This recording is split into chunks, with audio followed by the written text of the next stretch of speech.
Hi there, welcome to the Crushing Defeat podcast. My name is Blake Richards. I've got a special guest host with me today. Her name is Jessica Bunce, and she is here to talk about relationships. Say hi, Jess. Hello. So why don't you tell us a little bit about why you wanted to have this conversation? Well, I wanted to help women everywhere understand men and how they think and help women find what they're really looking for in regard to dating and relationships. Also, I wanted to shed some light on for men to help them understand women. We're not as complicated as some may think, so I wanted to bring some helpful tips. That's fair because I do think women are complicated, so anything we can do to simplify that is good, is very, very good. So tell us what made you come up with the idea.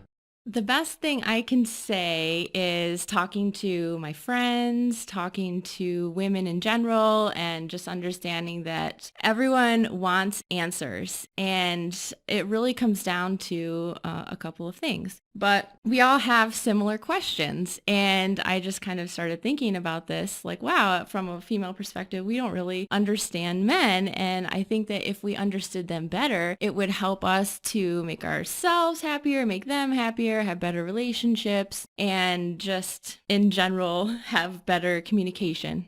I like it. So why don't we get started with your material that you've got, with your questions that you've got? Excellent. So let me think here.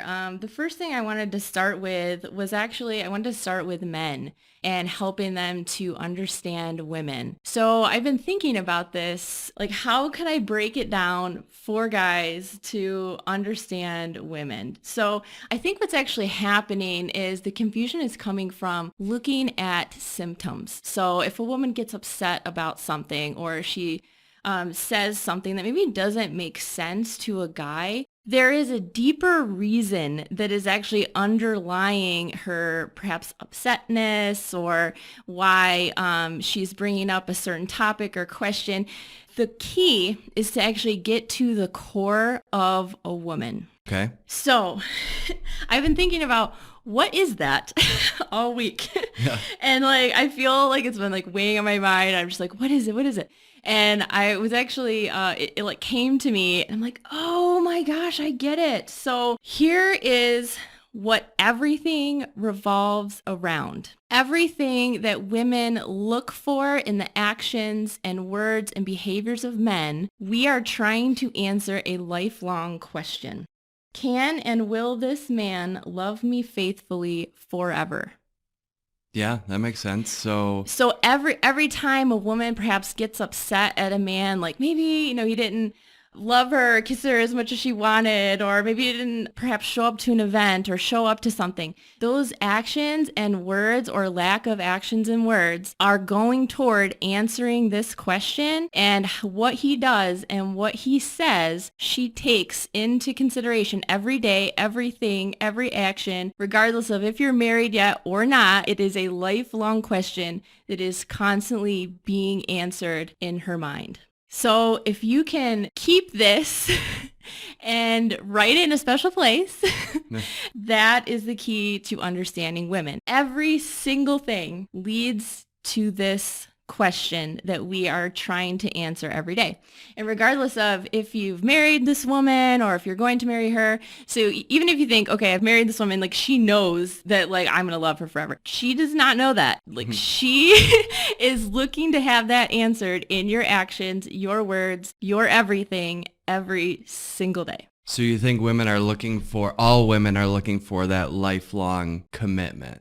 Yes. Okay, that's fair. That's completely fair. So did you consider, some of the biological thoughts or reasonings behind men and women when you were considering this? So what do I mean by that? There's a thought in psychology and sociology, anthropology, whichever, that women, because women have babies, that they are looking for long commitment from men to help raise said babies into children, because humans take longer to develop and be self-sufficient than other animals. So for example, a cow has a baby, the cow baby, the calf, is walking within minutes and is self-sufficient very, very quickly. But a human baby takes forever. So the thought is that human women are looking for longer term commitment, where men are just looking to pass on their genes to as many people as possible. And that's why there exists this difference between men and women.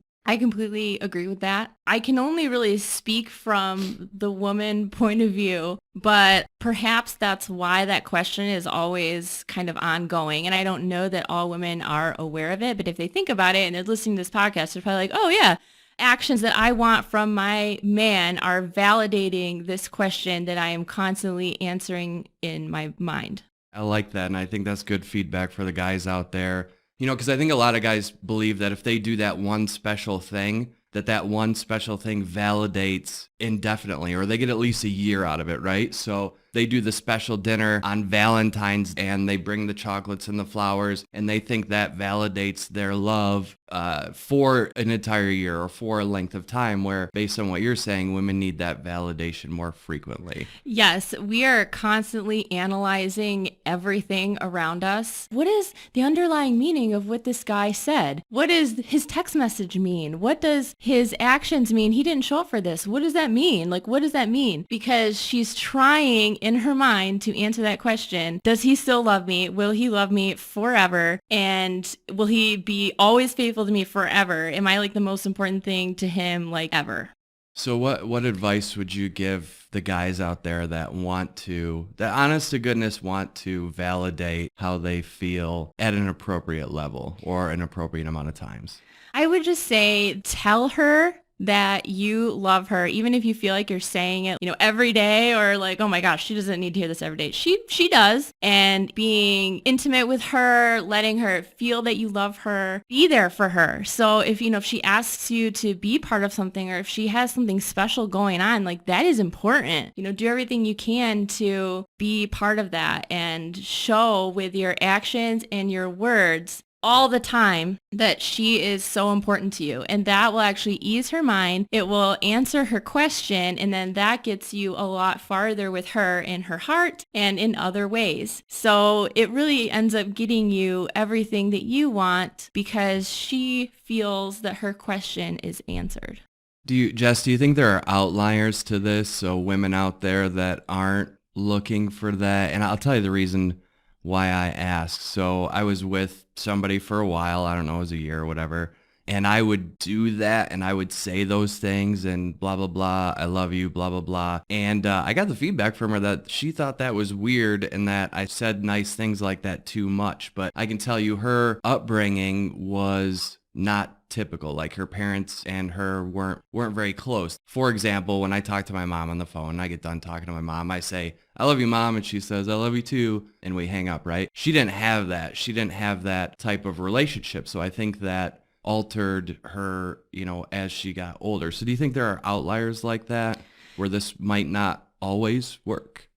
I think that there are probably outliers. I think that this works for a very large majority of women. Now, there's a percent that perhaps upbringing, situations make things different for them. Get to the core of what is most important to them, especially early, not too early in the relationship. Yeah, but you don't want to scare them but away. you don't want to scare her, but you want to understand her, what she feels inside, like what she needs to feel fulfilled inside and not have to feel like she's seeking something or having to validate something. But that's tough. I think that an in-depth conversation and just trying to get to the core of her specifically will be the way to be most successful with her in the future. Now, that's also something that you may want to think about, because if this woman is a lot different from other women, perhaps you want to avoid getting yourself into a relationship that could potentially be unhappy. You want to think about, is this person in a good place at this time to be committed to me?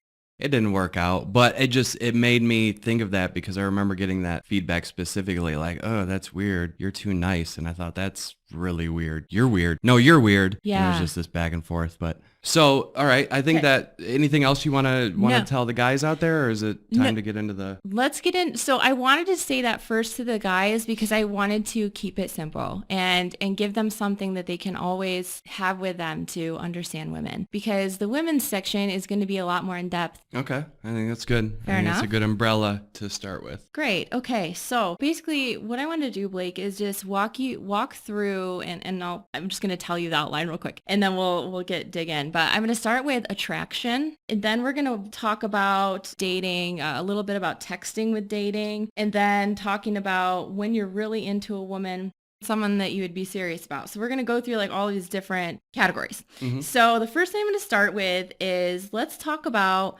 what is most and least attractive in some categories that I have listed here. So Okay. first, let's talk about what is physically attractive to guys. So the reason I want to talk about this is women want to catch a man's attention. So let's say there's somebody that she likes at the gym or wherever, and she's like, oh gosh, I really like that guy. He's really awesome, and I want to know how to attract him. So physically, what would attract him to her? Well, there's a couple of things there, but at its core, our biology says we look for 1/3 larger chest, 1/3 smaller waist, 1/3 larger hips, so that hourglass shape is at least on a nature level, right? Because a lot of what we're going to talk about is going to be part nature, what we naturally look for in our biology and our DNA.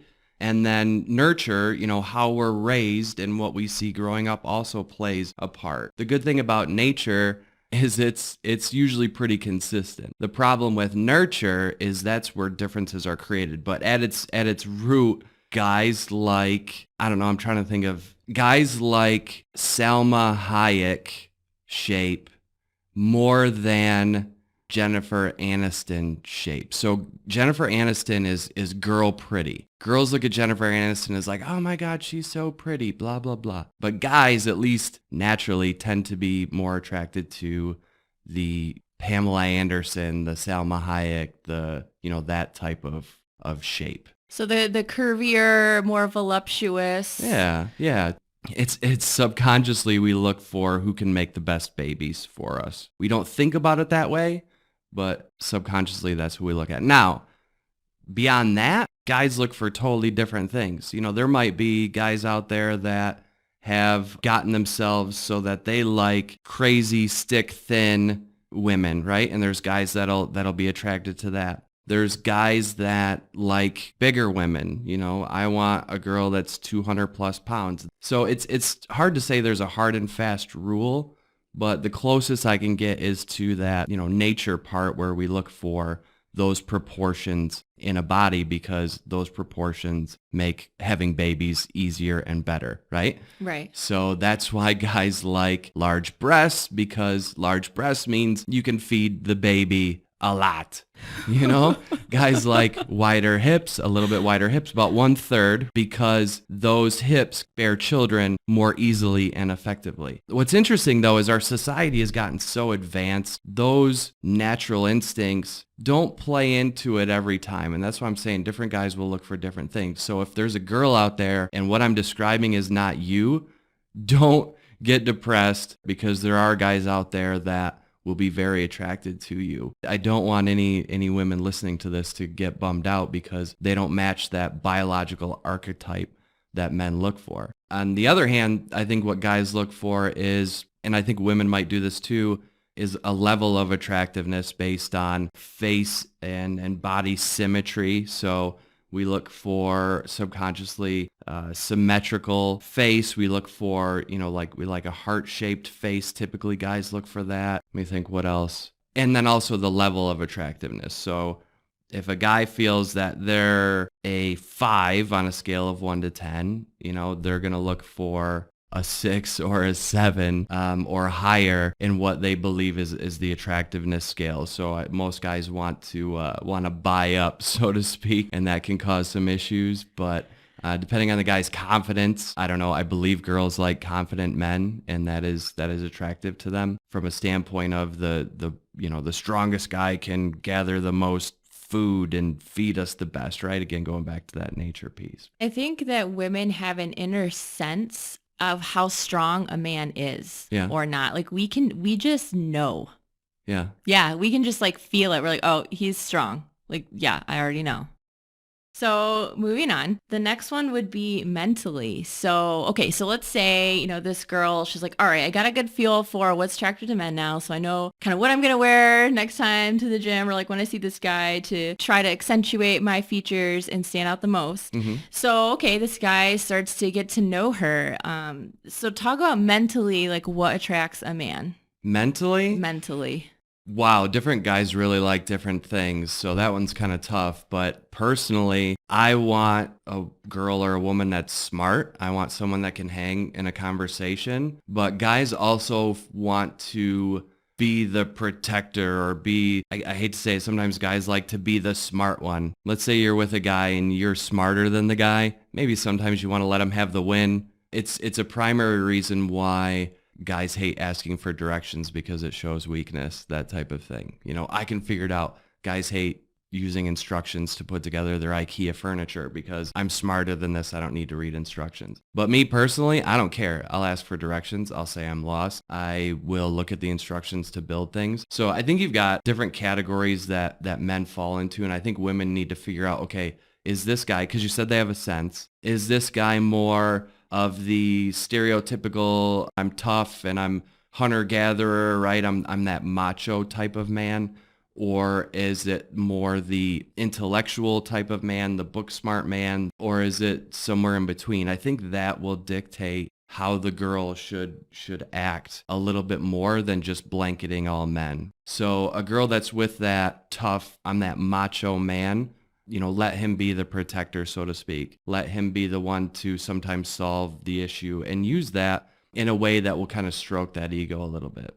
Where you've got the more intellectual, probably more sensitive guy, they're going to want to talk about their feelings more. They're going to want to talk about how they feel. They're going to be more open about that. They're going to be less needy when it comes to feeling like the tough guy or feeling like the protector. And then it goes on the scale from there. And then anything that's standing out to you, either physically or mentally, that isn't attractive, like even just like something that just stands out, because I wanted to cover that too. Yeah, sarcasm and passive aggressiveness have gotten pretty old. So as women, rightfully so, become stronger over the decades and more powerful in the workforce and stuff like that, there's still this problem out there where if a woman is, strong and argumentative versus a guy. So let me back up here. If a guy's in a meeting and he's the boss and he's yelling at everyone in the meeting, he's probably looked at as, wow, that's a really tough boss. He's really tough on us. But if a woman is in a meeting and she's the boss and she's yelling at everybody, people think she's a bitch. Right? So there's still this problem that we have, especially in the workplace, with how we view strength in women. And I think that's something we need to get over. But I also think that the way a lot of women have dealt with this is they've become very sarcastic and very passive aggressive. I think that's unattractive. Like when a girl uses passive aggressive to say something she really wants to say, in like a joking or sarcastic way to, cut you down as a guy or cut someone else down. Or guys like openness, say what you mean, be direct, don't play games, instead of passively aggressively saying, oh, it'd be really cool if there weren't socks all over the floor, right? Hey, pick up your socks. That would be awesome. Maybe not the best example, but it's the first one that popped into my head. Well, and I think, even being a woman who's in a more powerful position, I think it comes down to human kindness. And I think that, we want to be happy people and not angry people. And I think that, right. Just because we're in a position where maybe we're in charge of other people or making key decisions, doesn't mean that we're not still a feminine woman who is kind to people. Yeah. I think, you can still make decisions, be kind, and work together with a man to, feed his ego, but also add to him and to yourself. So you have your own life, your own things, your own goals, your own profession as a woman. But that doesn't mean that you're not still a woman. And it's okay to take the qualities that we naturally have and use those to make decisions and lead while still being a woman and a good partner and an attractive partner to a man. Yeah, absolutely. I've had bosses that were women that were amazing. And they were amazing because when it came down to it, they were direct. And I think this is similar in relationships, but overarching, what I appreciated from them was support, kindness, nurturing. You know, those strengths that women have that you said being a woman, those are traits that I would attribute to great women. So you can have both. I think where, like I said, some struggles where they can't be direct. They really struggle to be direct when they need to be. That makes sense. And that actually led to another question that I had was, career professional status, like how could that create tension between women and men? And I just think that the key for women is to don't be a man, be a woman, and let your natural qualities and traits shine through because they're not weaknesses. Being nurturing and caring and listening to other people and taking all of the things that we do naturally and using that to be a leader is going to be the key to, one, avoiding tension in relationships, being happier at home, and actually being more successful as a leader because it's such a different way to approach business or whatever you're working in. And I think that women will actually find that they have more success because they just attract people to them and they make others want to help them and want to work for them. I agree with that wholeheartedly. I think it's unfortunate when, especially at work, women try to emulate tough men that they see in business because they feel like that's what they've got to do to get ahead. When I think if the women out there would be themselves, the world would be a better place. We would have better leaders, more fair and caring society than we have right now. Like I said, I think that's unfortunate. And I think that goes into relationships as well. Okay, so let's move into the next category I have. So emotionally, right? Okay. So let's talk about what is attractive in the way that a woman can act emotionally and what is not. Yeah, that's a good one, huh? That is a good one. That is a good one. And I'm trying really hard not to answer any of your questions with "it depends" because that's a terrible answer and it doesn't help anybody. So I'm trying to be honest, but also give maybe a couple perspectives that might come up for women out there. So most guys would say that they don't want a woman who cries, but they're lying. So guys want women that are emotional, but not overly annoyingly emotional. So there's a fine line between being a sensitive woman and being needy and annoying. So you talked about women being kind of having their own thing, doing their own thing with career and stuff. Guys like that, it's like if you're the type of woman that when a guy says they want to go hang out with their guy friends, you throw a fit, that is not good. That is not attractive, and that can really wreck relationships. But if you're the type of girl that sometimes you've got girls' night, you go hang out with the girls. Sometimes your guy's got guys' night, he goes hangs out with the guys, and that's fine because you're both your own people while being in a relationship with each other. That's emotionally attractive because although guys do like femininity, they do want a level of strength and they don't want to feel like they got to carry the emotions of the woman that they're with. Well, and I think that helps a woman to understand herself better too. Having her own friends, her own hobbies that she does. Perhaps she likes painting or she likes going out biking or hanging out with her friends, going out and going to social events, all within reason. That helps her to know herself better and then also to build relationships,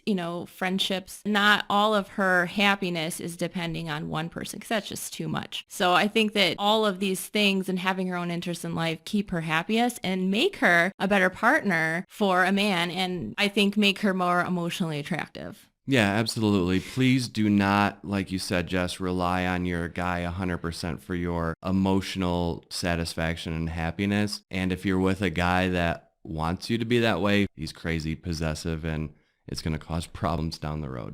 Well, and Sure. I think that he can even go the opposite way too, because I think that there could be, a really independent woman who has her own life and own things that she wants to do. And, if there's a guy who is leaning on her for his soul almost the opposite way, that feels really needy. And that's an unattractive thing. Although I think it's can be unattractive on both sides, but from my perspective, it can get unattractive. And I think really what we're looking to cover is the majority. And I Yeah. think that there's always going to be outliers and there will be situations and relationships that need to be different based on the people and their perspectives. And I just think as a majority rule, I think this applies. Yeah, probably a woman that's going to listen to a podcast is probably Pretty cool. yeah, probably pretty cool and is probably the one that doesn't want to be super emotionally needy all the time and have her own inner strength and have her own group of friends and things to do on her own separately from her relationship. So that kind of leads me just to a follow-up question on that too. So would you say that most men are looking for like an equal partner to contribute? I think it still unfortunately bothers a lot of guys if their partner is above them in status. It's getting better. There's a lot more stay-at-home dads than there used to be and things like that. But it still overwhelmingly exists where it needs to be on an equal, or I hate to say it, lesser playing field. So a guy will feel better if he makes 10 grand more and the wife relies on him a little bit for some things. It's still a thing that exists. So that can be a challenge, I think, especially for your very successful women, but they can emotionally defer to the guy if financially or career-wise they're above. They just need to find a way to, and I keep repeating this, but guys like to be needed. They like to be, I don't know, they like to show strength. Ways that they do that is, by fixing the plumbing, to making more money, to building the tool shed. They like to show that strength and be needed. But a woman that is completely independent financially and career-wise, she's not going to be able to let her significant other provide or she's not going to need him for that, I guess. She doesn't need his money, whatever. So find another way to need him, whether it's emotionally or, hey, I really could use some help fixing the plumbing. I don't know how to do it, blah, blah, blah. Women are smart. You'll find ways to make the guy feel good. You talk about the 5 love languages. I would say words of affirmation fits like every guy. No matter what they say their 5 love languages are, words of affirmation is important to a guy and feeling that, I don't know, that strength. That's really great to know. I think a lot of women listening to that are like, oh, like some light bulbs are going off. Okay, so I have 2 other things in this category and then we'll move on. But okay, so these are not actually attributes of women. These are more like actions, Okay. right? Okay. So us as women, especially if we're smart, we're analytical, we're always thinking about things. So flirting. I feel like sometimes we can overthink it. Mm-hmm. What can a woman do that is, sexy, attractive and flirt, but not just on a date, throughout maybe a relationship or her interactions with the guy that she likes? A lot of really good guys out there aren't comfortable approaching women. So I can tell you if there's one space that women by far have the upper hand, and I'm talking by far, it's this piece. It's the beginning of a relationship or flirting or first meeting, that first interaction. The girl way has the upper hand. So I think anything that a woman can do to spark that interaction with someone she's interested in, she should not be afraid of that. More often than not, guys are going to receive it positively. So it kind of blows my mind that women are nervous when they see, like you mentioned, a guy at the gym, and she's at the gym, so obviously she works out. She's probably pretty fit. She's got her yoga pants on that are, making her look really, really good. And she sees a guy across the gym, and she's like, I want to find a way to get that guy to notice me. Go up and say hello. Or look, you could combine a couple things that we're talking about. So remember I was talking about how guys like to, help the women or be strong. So you could walk up to a guy at the gym and say, hey, I'm wondering if you could help me, figure out a way to work out this muscle. Or I'm trying to find a way to exercise my legs better. Would you have any ideas? And it's a great way to start a dialogue. It's deferring to the guy. So you're giving him a little bit of that confidence, and you should not be afraid to approach a guy that you like ever at all. So basically, we can almost flirt by kind of making him feel needed, Yeah. triggering that like, oh, can you help me with this? Yeah, exactly. Okay. You know, flip the hair. As far as that stuff, girls know what to do. A good way, one of my favorite ways to check and see if someone's interested is always wear a watch. And if you look at your watch and subconsciously, if someone that's interested in you, they see you look at your watch, they're going to want to know what time it is too. On a subconscious level, they're going to look at their watch. So it's kind of an interesting way to gauge if there's interest there. And the reason I brought that up is because guys have been taught that if a girl's like flipping her hair or whatever, that's a way that she's showing you that she's interested. But feel free to use that little watch technique if you want. I think, I see in the hair thing, I don't really know that if I do, I'm trying to think if I do the hair thing, Yeah. I feel like I would almost give like a smile that I couldn't hold back. Yeah, Like I would yeah. just be like, oh my gosh. And then I would look down because I'm like, oh my gosh, he's going to like look in my eyes and know that I like him. Right. And like, I don't want him to see that. So like, if I kind of like have an awkward smile and like look down, I feel like a lot of women do that. That probably means that I like him. That's good. Yeah. That's good feedback.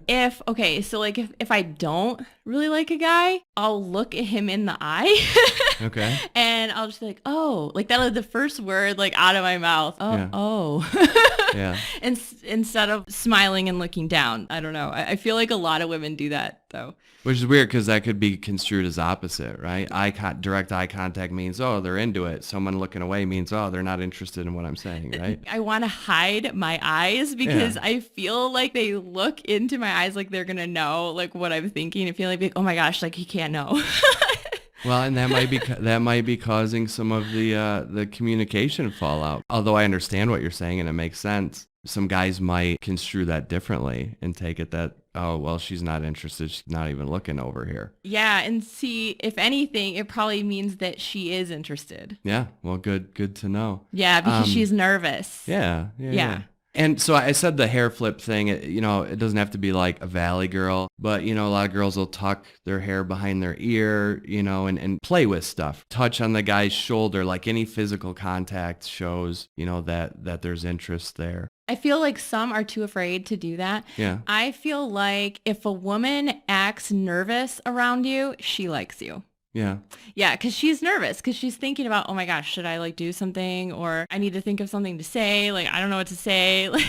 Maybe guys can relate to that, but Definitely. If she's like nervous, she probably likes you. If she's flirting with you, she might also like you, but it also shows she's really comfortable. Mm-hmm. So that could go either way. It might mean that she sees you as like maybe more of a friend, or she doesn't have feelings for you yet. Yeah. And she's not nervous. And I feel like a woman who likes somebody is nervous. Okay. Yeah. I would hate to think of how many relationships don't happen because there isn't enough showing of interest by both parties. So we could be at the park or whatever. There could be two people that see each other and they're both so interested in one another. But because one or the other is nervous or both are too afraid to put themselves out there, that relationship can never happen. I believe that people can find a lot of significant others, mates, wives, husbands, what have you, that are a great fit. I don't believe there's just, one person out there for you, whatever. But I hate to think how many of those good relationships never occur because the guy looks at the girl and thinks, she would never be interested in me. Or the girl looks at the guy and thinks something similar. And it's really too bad. So if the women can take anything from the podcast and kind of what I'm saying is be confident. Again, women have the upper hand here. They really, really do. So a girl that will approach a guy like, even if you're nervous, even if you're looking down, at least making an attempt to do the approaching. I don't even want to know how many people I haven't interacted with in my life because I just didn't have the stones to approach the person and start a conversation.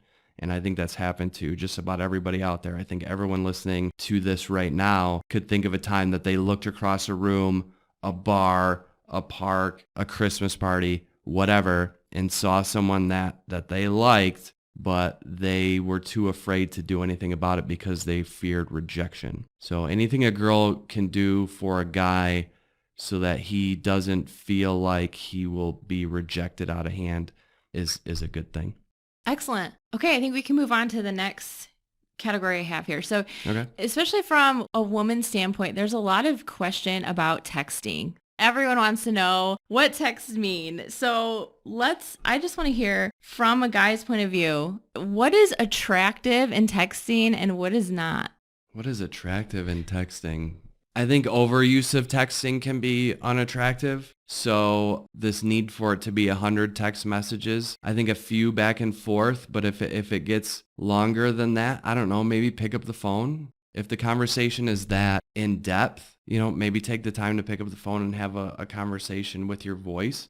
I know in the world of texting and all that, it's easier to just text stuff. It's less nerve-wracking than having a conversation or, lo and behold, even a face-to-face conversation. But I think it can get a little obtuse with women sending a lot of text messages. Now, 5 or 10 back and forth in a single conversation, there's nothing wrong with that. It's where it becomes this very long, drawn out thing, at least for me. And then the other thing I would say is, as far as unattractive texts, are those that women send where they're fishing for something. Again, this goes back to what I was saying earlier about, sarcasm, passive aggressiveness versus directness. If you want to ask a guy something, they're going to respond best to being direct. I know that's not usually in a lot of women's repertoire to be extremely direct. They're usually very subtle creatures, so to speak. But I can tell you that's one thing that's frustrating, maybe not unattractive, but frustrating for a guy is when those text messages are like fishing for something. It's black and white and it's red all over. A newspaper? No, a dead penguin. Whatever, right? You're not fishing for something. Just be more direct. What's attractive in a text? I don't know. The same stuff that's attractive to guys, depending on the relationship.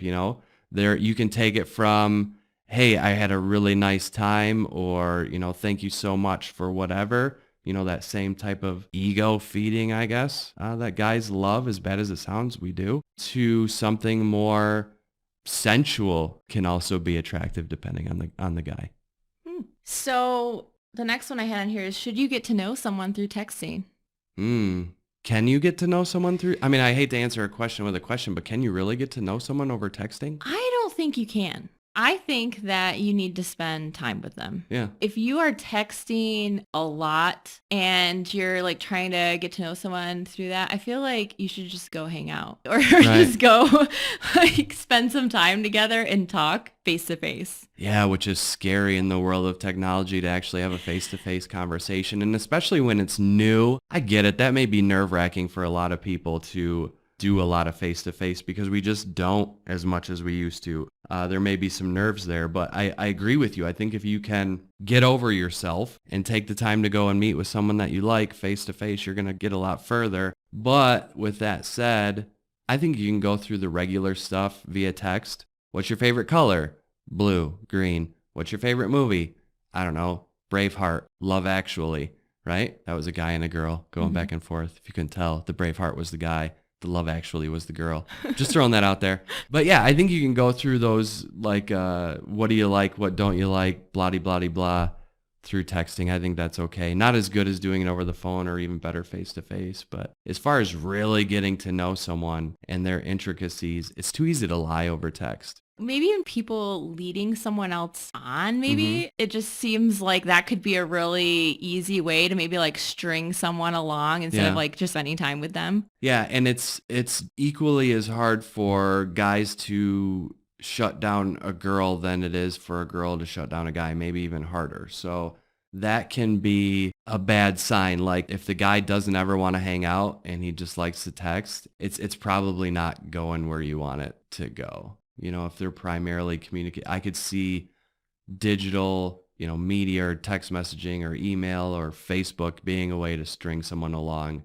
because you don't have the stones to cut them loose. So basically, get off the technology and in person. Yeah. Relationships have to be physical. I'm sorry. They can't be. So it's a big deal in countries like Japan right now to have digital relationships. So they have these little computer games that work for like the Nintendo where it's a digital girlfriend. And it's causing a lot of problems in that country. And Japan's looking to lose a ton of their population over the next few years because their population is aging, and the younger population, especially the guys, don't have the stones to actually interact face to face with real women. So now they're falling in love with digital girlfriends because those digital girlfriends will never shut them down. So I can't emphasize this enough. Like anything a girl can do to make a guy feel safe in approaching her, especially, you know, a guy that you might like, anything you can do to make them feel safe in doing that, you're going to do so much better out there relationship wise, because whether a guy admits it or not, even if it's the guy that walks up to a girl on the dance floor and is just like, "Hey, what's up?" You know, that super confident, even they are deep down secretly afraid of that. But yeah, I agree with you. Get together face to face. A relationship's a physical thing. At the end of the day, the hope is that people continue to have babies. And I'm sure you're familiar with the birds and the bees, Jess, but people actually have to physically get together to continue the human race. Yes, I agree. So I thought that was important to touch on. Yeah, for sure. So let's talk through a date where a guy is like really into a woman. Okay. Right? Okay. So one, what is your body language going to be like if you are really into her? Body language, if you're really into her, you're going to look at her a lot. You're going to typically, if there's a level of attractiveness between people, a lot of times their pupils will dilate. That's an unconditioned response that we have. A lot of times if a guy is interested, they will look at all parts of a woman's face. And so they'll follow almost like a triangle around the face where they'll be trying to take in or drink in, because guys are very visual creatures. If women haven't figured that out by now, you know. Guys are very, very, very visual, right? So if a guy is interested, they will be drinking in or taking in all of the physical aspects of the woman across from them. And they'll do nice things. A lot of times they'll open the doors, right? So don't use that time if you're interested in the guy to, you know, be real feminist. They'll try to pay, and don't try to be like that either. Let them do that, right? So they'll try to do little gesture, little nice things like that. If you want to know if a guy likes you, drop something. If the guy bends down and picks it up, that might be a small indication that things are going okay. If he just kind of stands there and lets you pick it up, one, he's probably a jerk, and two, he's probably not that interested. Very good. So, okay, so that's like if a guy was really interested. So how would a girl know if he's kind of interested or isn't sure? Yeah. Is there a difference? Like there's got to be a difference. Yeah. It's interesting that you bring that up, because a lot of good relationships don't start off where both people are just magically, you know, in love with each other. A lot of them grow over time. I've been in relationships like that where I wasn't sure.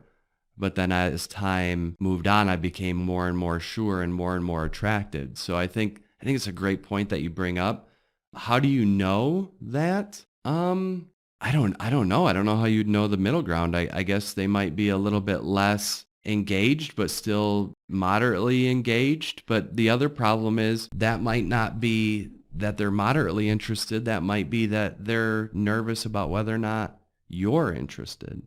I don't know. That one I'm not too sure what the physical. So maybe even this is just looking at the things that you had mentioned, you know, opening the door, paying, all of that. So the more that those things happen, probably the more he's into this girl. And the less that they happen, he's probably not. Unless he's really nervous. Right. Like, so she can maybe pick up on that, like, oh, I think he's nervous. Like, he probably likes her. Yeah, nerves are pretty easy to pick up. You know, if someone's real fidgety, if someone's having difficulty keeping eye contact, if you look at their eyes and they look away, they're probably nervous. Where someone that's disinterested, they're going to act more, you know, blasé-faire, where they're just probably overly relaxed and chill, and they just show a lack of interest, not making eye contact, but, you know, just kind of lazily looking around, that type of thing. They talk about subjects way outside of anything relationship wise. You know, a guy that's interested is probably going to guide the conversation towards things that are going to make them look good to the person that's across from them, and also, to fish for signs of whether or not there's a potential relationship there. Guys that are disinterested are probably going to talk about their buddies in football the whole time. So they're going to talk about things that aren't related to, getting to know the other person and furthering the potential for the relationship. Okay, so another key sign. Yeah. What's talked about, the topics. Like, Yeah. okay. Yeah, like if a guy brags a lot, he probably likes you a lot. Because To be he's trying fair. to like Yeah, show he's off. trying to, peacock a little bit, right? And some guys won't be real direct in their bragging. Some guys will be like, I make $400,000 a year, blah, blah, blah, I'm the best there ever was. I don't know. That's not very cool, but a guy might do that. A smart guy will find ways to talk about work and what they do as just normal conjecture.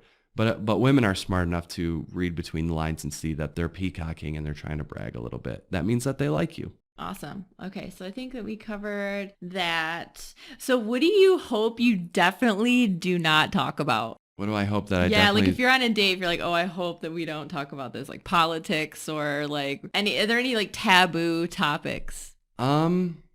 No. I'm interested in seeing whether or not the person's a good fit. So I don't know if there's anything at all that's taboo or off the books. I think that, I don't know. I can't think of anything. Like I'm even thinking about sex, kids, anything that could be construed as taboo. And I would be fine talking about any of it if I'm interested in the person. There isn't maybe going to the bathroom, I guess, like toilet stuff probably wouldn't be good to talk about. So, poo and pee, not a good subject for a get to know you type of date. But anything other than that is fine, is good. So you want her like, so ladies, open up. Yeah, like for just sure. talk about just open yourself up so they can get to know you. Here's a big problem in relationships. So everyone's trying to be their best possible selves at the beginning, right? So, and some people take it so far that they aren't even who they are during the date. So the woman will try to be maybe something that she's not. Maybe she'll try to defer too much to the guy when she's really a strong, independent person. And she'll try to seem too, I don't know, much of a weenie. I don't know how else to say it. And maybe the guy will act too tough when he's really more sensitive, or maybe he'll act more interested in the woman, what women have to say, than he really is. It could go either way. So the problem is guys and girls act like someone that they're not to impress the other person. And then as time progresses, you get to know each other more for real, versus you could really, if you could try your best to be yourself. I know it's hard because you want to impress the other person, and the other person usually wants to be impressed at that point.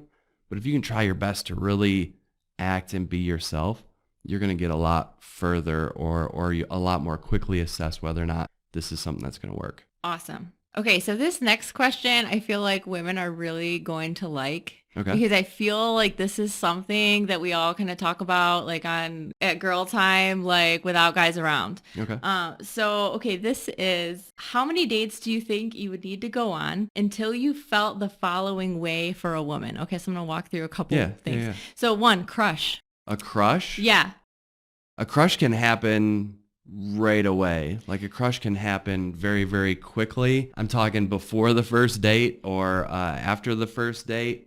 But here's where it's challenging, because a woman might take that as, well, if I don't feel like the guy's crushing on me after the first date, he's not interested. That's not necessarily the case, because if you remember back, I said a lot of times really good relationships grow over time and attractiveness grows over time. But I can tell you that the best relationships I've been in have been that crush right away type of scenario. So, okay, so even before a date, he may have a crush on this girl. Yeah. What about like I like actually you? liking this girl? Maybe having like some feelings. Right. And starting to wonder if this is something that could go the distance or yeah, whatever. like when does that happen for guys? It takes, for at least for me, I don't know, a few times of interacting to get it's that point where things get a little bit more comfortable, I guess, is the easiest way I can explain it. So when at the point where everyone is being themselves, maybe that's 3 dates in, maybe that's 4 dates in, it's where you're comfortable, doing normal things with each other instead of it always having to be a date, I guess, instead of it having to be like a set, we're going to go do this, then we're going to go do this, then we're going to go do that, where you're more comfortable with that other person, that's when a guy can really decide whether or not they like someone and there's a potential for a relationship. Okay. What about love? Love? Mm-hmm. Love is all over the board. So a guy can honestly fall in love very, very, very quickly. A guy could take 6 months to say, I love you to the person that they're with. That one cannot be defined. I'm sorry. I apologize. But that would be a good one. It would be a good one to have in the arsenal of all the women out there. But there's no hard and fast rule there. Because it's different for everybody. It's so different for everybody in every relationship. People fall in love at different times, but you know it when you feel it. And honestly, I would hope that a lot of women, if they're questioning whether or not the guy loves them, the guy doesn't love you. I'm sorry. And this kind of goes back to what you started with. But if women really just in their heart of hearts can't tell, then the answer, unfortunately, is probably no. A girl should be able to know fairly simply whether or not a guy is in love, especially if the guy's got any emotional intelligence at all. So some guys are emotionally dumb and they're just, I don't know what happened to them when they were kids, but they're just that, stone cold, like can't share emotion, kind of like people were way back in the day when we didn't talk about things like this on podcasts, where talking about your emotions was a sign of weakness. There's still some of those dinosaur guys out there. So they might be a little bit harder to judge whether or not they're in love because they won't say it. So if you've got that kind of guy, don't take this advice fully. But if you've got a guy with any emotional intelligence at all, you will know when he loves you. Good. I think that covers it. All right. So next. Okay. So a lot of guys will say that like a woman, like, okay, let's say they go through, they pick a woman that they really, really like, and they'll say that she was different from the other women. Okay. Like she stood out. She was different. Yeah. What does that mean? In a positive way that she's different? Yeah. Like he picked her over other women. Yeah. Right. And he was like, yes, this is definitely the one I want. So, and they'll describe it as she was just different. Well, that means that in their minds, when they looked across a sea of women, all of them looked like stick figure, normal, whatever. They all looked the same. And then this one just stood out. And whether it's they've got something physically that guy really, really likes that they can't express, that's what they're saying. They're saying, I'm attracted to you, or I was attracted to her because she was different. What that means in plain speak is I was attracted to her, I just can't express why. So there was something there that, I don't know, it could be her eyes, it could be her face, it could be her bottom, it could be her intelligence, it could be her strength, it could be her hands, it could be any number of things, but the guy just can't pinpoint it. He just can't express why that was. And maybe later on in the relationship, the woman can get him, through a series of questions to come to a realization of what it was if she's really interested and wants to know. But that's what that means. It means I like you, I don't know why, but you're pretty awesome. That is awesome. Yeah. Okay. So next question. Does a guy want to feel like he completely like pursued a woman and like won her over? Or should it be more of like equal? She gave a little, he gave a little, and it just kind of like happened. I like that. I'm not the type of guy that likes the chase or the hunt or wants a girl to play hard to get. I think those guys exist. I don't know any. Like, I've never met a guy who's like, I love it when a girl acts like she doesn't like me. Now, there's a balance there, right? There is a balance. I will warn you, there is a balance. If a girl comes on too strong, like says I love you on the second date, or nonstop is calling or whatever, very, very early, girls can scare guys away by coming on too strong. So I'm sorry, it's a little bit of a balance there.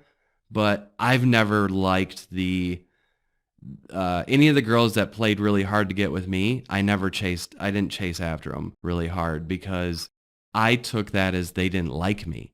There might have been girls that liked me a lot, and they're like, I'm going to play really hard to get. Well, they played so hard to get that it came off like they didn't like me, so I'm not going to pursue it. It's a little bit of a balance. You don't want to come on too aggressive and strong, and hopefully women know kind of where that line is. Hopefully you can feel it, or you can tell. It's a give and take. It's got to be a give and take in today's society where women are equal. Women are, in my opinion, fully 100% equal to men. They're just as smart, if not smarter. They're just as fast, just as strong, all that stuff. They can do whatever they want in today's society. So it should be in relationships a give and take too. We talked a lot about, kind of the biology of relationships and what our bodies and our subconscious kind of drive us to when it comes to relationships. But I tell you, in current society, we are working to bust all of that open. And that's part of it. That's kind of old school thinking where the girl needs to run like the antelope and the man's got to be the lion chasing the antelope. I think that was a really key thing to mention because I think a lot of women out there really want to hear that. Yeah. And I feel that they really need to hear that it needs to be a balance because a lot of books that you could read or advice that's given or just kind of out there doesn't really say that. And I think that girls or women might think that they're trying to get someone to like chase after them because they really like this guy and they don't want to be too interested. Well, for them to hear that they might actually be running away completely right. from what they want, that's important to know. That's important to know. And it's 100% true. I guarantee it. The guys that want that are getting few and far between. Now, like I said, it's a balance. Don't give everything up right away. You know what I mean? But yeah, it's definitely a bit of balance. But yeah, I don't even know. I don't even know if I've run that in my life where someone liked me and they were playing so hard to get. But I know that I've come across people that I was interested in that they gave me a vibe that they weren't interested, and maybe that was them playing hard to get and nothing ever happened because of it. Guys a lot of times in relationships are pretty black and white, pretty on or off. There's not as much middle ground. We either like you and are interested, or we don't like you and we're not really interested, or we're playing along to see. Those are kind of the three options. And unfortunately, it's hard to tell without being direct with somebody. And a lot of times if you're real direct too early in the relationship, people get scared away or people are afraid of that. Right. So here's the hard part. What if the answer is no? Like I think that's one thing that people struggle with a lot when it comes to relationships is how to say no to someone else. So it's funny because everyone's so worried about rejection, but rejecting someone is actually pretty difficult for a lot of people. Most people want to be nice. They want to be cognizant of someone else's feelings. That's why breakups happen over text message now, because people don't have the stones to do it face to face because they're terrified of hurting someone else's feelings, even if the best thing is for that to not continue. It sounds terrible, but I know of a lot of relationships that happened because it was the easier thing to do than just to cut it off. And they end up being bad relationships, and people are in relationships where they don't feel the butterflies like you do when it's someone that you really, really should be with. So how do you shut it down, I guess? Well, here's kind of the way that I view that. So yes, some people may be afraid to kind of let someone down, but I think you have to think about the opportunity of finding that person that you dream about. And what if you find them and you get to be with them, and you could miss that opportunity if you don't cut it off with this other person that is not that for you and maybe will never be that for you. So I think you have to think about the opportunity of finding that person who just connects with like your soul, or like you're just like, yes, you are the person I choose. And I think thinking about that makes it easier to reject someone. And if you're overthinking it, or you have to think about it, you don't feel it. So I think you just know when you pick the right one and they are worth rejecting other people for. All right. Yeah. What's the best way to dump a woman?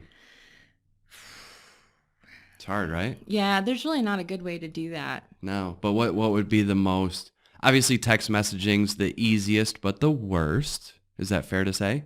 Yeah, it is. And here's the tough part, because even if you do the honorable thing and you, let's say, take this woman out and you want to talk to her face to face, Yep. she's probably going to get emotional about it. She's going to want to know why. She may try to want to change the guy's mind and convince him that it's going to work. And all of those things are the last thing that the guy wants, because it almost kind of makes it harder. It's tough because I feel like a lot of women would just want a guy to sit down and be very straightforward, make it quick, and talk to her about it. Yeah. I would like the more abrupt. Like I would like something that is just not that way, because I would just be like, you know what, if someone doesn't want me, then you know what, fine. That would be their decision and I'll move on. Yeah. But that's a very tough question. But to be fair, that's what people say on the outside. And on the inside, we feel crushed, especially if we like that other person. So to your point, I think that for guys, and that's why I asked, what's the best way to dump a woman or a girl or whatever. I keep struggling with which word to use, a female. For guys, it's that same thing. No matter what you do, it's going to be bad. If they like you and you don't like them, it's going to be bad. You're going to hurt their feelings. But better to do it now than string them along. And the only thing you can do is be direct and letting them know why, but don't give them things that they can change. So I think that's a mistake too, where, like you said, women will try to maybe win, that argument and not get dumped. I think guys do that sometimes too. So I think a mistake that people make when they're letting someone go is that they give them wiggle room. I don't think it's really going to fit because you don't have big enough muscles. Well, I could work out. I could get bigger muscles, right? And that's a very bad example, but it's a very, I guess, direct example. More emotional things like that could come up too. Well, you're not really there for me. Well, I could be there for you more, right? You don't want to give them that wiggle room because then it just creates problems and you're going to be likely to continue to be stuck in that relationship. So I would just be honest and be like, look, I don't feel in this relationship the way that I should feel with someone that I'm going to be with long term. I'm sorry. I just don't. And I think that's a little bit more direct and it doesn't leave that wiggle room because no matter what you do, it's going to hurt. So that would be my recommendation. I also agree with that. I think that not leaving the wiggle room is key, and you would have to go into it and just like have a strong heart. Like, I am not going to let the emotions that I see on the other side of the table, sway me. This is what's best for both parties, regardless of how tough it may be. Okay, so let's talk about living together. Okay. Right? Okay, so this is kind of a taboo topic at times. So especially from a woman's perspective, okay, yes, we talked earlier that women have babies and we're looking for the more long-term thing. So let's just be honest here that most women probably want to get married, okay? Right. So if we're talking about living together, is that in the best interest of a woman to really get what she wants? I'm for it, to be honest. So you might be right that if a woman refuses to live with a guy until they're married, that might hasten the marriage, but it might also hasten the divorce. The whole, you shouldn't live with someone until you're married, blah, blah, blah. It's very traditional, and that's fine if that's the way anyone listening is. If you want to go traditional route, that's great. Go for it. But it's when you are with someone all the time, not all the time, but when you cohabitate with someone, you really honestly learn whether or not there's someone you can be with in that capacity. So I think there are benefits to doing it. Would it delay getting married? It might. So if marriage is really the thing, then maybe that's a route you could go. But I don't know. I think marriage is it should be such a big commitment, and it's viewed so flippantly, and I worry that a lot of women get married just to be married and not because it's the right thing to do. So that's my concern. I completely agree with that. And I think that what we should be looking for is the quality of the relationship and the interaction. Yeah. So I think that could come from waiting. It could come from living together. It comes from knowing the other person very, very well and spending a lot of time with them. I Yeah. think, regardless of, what people decide. But I think you want to make sure that it's going to work because I think that you're right. There's a lot more to it. And really you should be looking for, is this the type of, interaction, communication, relationship I want to have every day for the rest of my days. Right. And that's a very big decision to make. And I think that biology kind of tells women, yes, okay, we should be looking for this. But if we stop and really think it through, we are looking for the same thing. Like we want something that is going to last. We want to make sure that it's a good fit, a good situation, and not just do it to do it. So did someone else ask you that question, or is that one that you came up with? I feel like this is a question that all women kind of Yeah. want to know. I feel like this is pretty general. Well, yeah, and the fear, I'm sure that the fear is that if you live with someone, that the guy's going to be like, well, why get married? We're already living with each other. Absolutely. Is that fair? I think that would be the definite fear of that. Yeah. Right. So maybe have that be part of the conversation. If you really want to be with someone forever, at some point you're going to talk about getting married. All women do that. Women love getting married, a lot of them anyway. And that's not all of them, but not all of them. yeah. A lot of them, yes. Make that part of the conversation. All right. If we're going to live together, I would want this to be, a roadmap to us getting married, and just be honest with that. And if that scares away a guy, like if you saying, hey, I would like to, someday look at getting married or whatever. If that scares away a guy, that's not the right guy. If your guy is absolutely against getting married after you've been together for a year, 2 years, or whatever, 3 years, it's probably not going to change in year 4 or year 5, where all of a sudden they're going to be pro getting married. So honestly, that's something that women probably learn pretty quickly in a relationship, not quickly like a week, but quickly like a year, whether or not this is a roadmap to marriage. And I think sometimes they fight whether or not they fight what they already know. So the guy doesn't want to get married. He's not trying to get married to you. I don't know if he's waiting for somebody else that he thinks is better, which is terrible, or if he just doesn't want to get married ever, and you want to get married, but you know it, and you just keep hoping that it'll change. I think that's kind of a known thing far enough into the relationship. But if you're worried about living together delaying you getting married, make it part of the discussion, make it part of the reason to cohabitate. The problem is, and where this becomes an issue, is living together is one of the results of getting married for those that don't live together. So it's like the biggest, I don't know, benefit now of getting married in a lot of ways is that you now live together. So if you take away that benefit or that prize for getting married, a lot of people start to think, well, what's the point in today's society of even getting married if we're already living together? That's what happens. I get to wear a cool ring, and if I'm a religious person, there's that. But other than that, what's the point in getting married if we're already living together? So I could see that being a problem, and I think that's why it needs to be part of the dialogue. I agree. I think that actually ties in with intimacy too, because a lot of women have questions of like, when should that happen? Like, you don't want it to be too soon. You don't want to wait too long. And I think that these questions I don't really think this matters as much as people think. I think that the focus should be on the quality of the relationship. Yeah. What is the quality of the connection between yourself and this other person? And is it genuine? Is it just happen on its own? Can you just tell that you get along with them really well? You can talk to them very easily. You just feel connected to them. Then it's probably not going to matter. Right. And please, women, don't race to the aisle just to be married. Make sure it's part of, the reason you want to get married is because of the other person. I'm sure lots of divorces happen because women convince men to get married when it was just about getting married and not a good, strong relationship. We have time. You don't have to follow the social convention. If that's not you, you don't have to get married at 23 or 27, have a kid a year or two later, have another kid a year or two later, go back to, you don't have to follow that in today's society. I completely agree with that. And I think that you should only get married if you know for sure that that is the right person and that it's going to, you feel very confident that it's going to last forever. And, I feel like I've looked at my relationships on, is this person that I'm choosing, are they going to make good financial decisions? Can I trust them? Do I want to be around them all the time?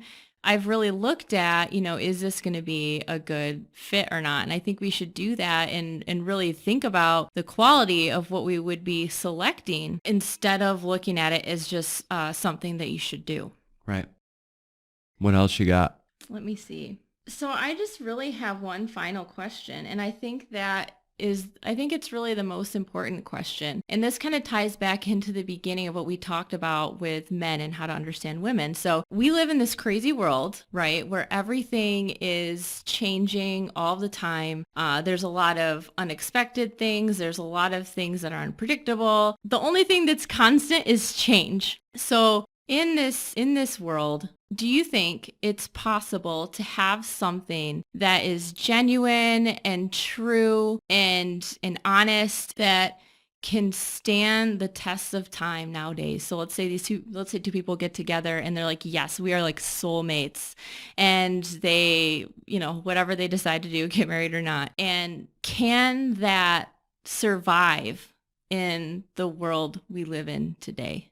Absolutely, yes. The answer is absolutely yes. That fairy tale, prince and princess, that level of love that women seek every, Valentine's Day or every day of the year, or every, it does exist. It is very possible in today's society. It is difficult to find. So the problem with relationships is we tend to go with what's easy. I am around this person a lot, so it makes it easy to start a relationship with this person.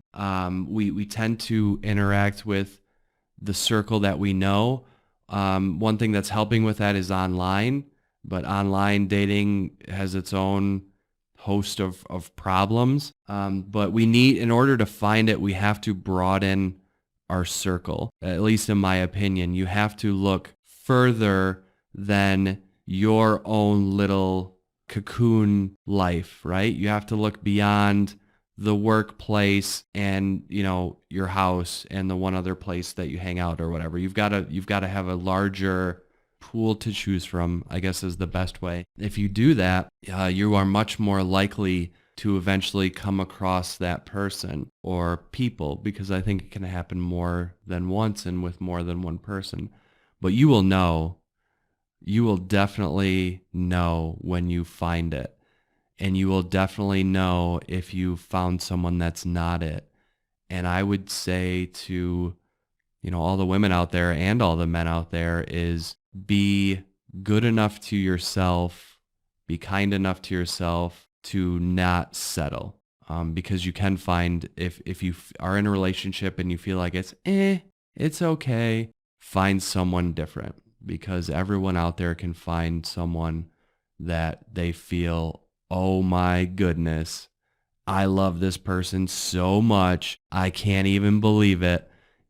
Everyone can find that. Sometimes it takes a little time between two people for it to build. Sometimes it happens right away. But if you're in a relationship you've been in a while and you know that you're in it because it's comfortable, get out of it and find another guy. They're out there. They exist. I think people are afraid of being single, and I get that. It is scary, but when you get to be in a relationship where it is magical, where it is that fairy tale, it makes all of that time and effort worth it. Well, thank you everyone for listening. Hopefully you got some interesting info or some interesting insights into the men or the psyche of men and women. Well, at least one man and one woman. But I think we both tried to represent as best we could, not everybody, and we mentioned that a few times, but we tried to represent as best we could a generalization of how men and women think. So hopefully there was some value there. If you've got any comments, you will find a blog for this episode. Right now it'll be on crushingdefeat.com. So again, thanks for listening to Crushing Defeat. My name is Blake Richards. With me is Jessica Bunce. Want to say goodbye to everybody? Goodbye. All right. Thanks for listening. Cool. That was really good.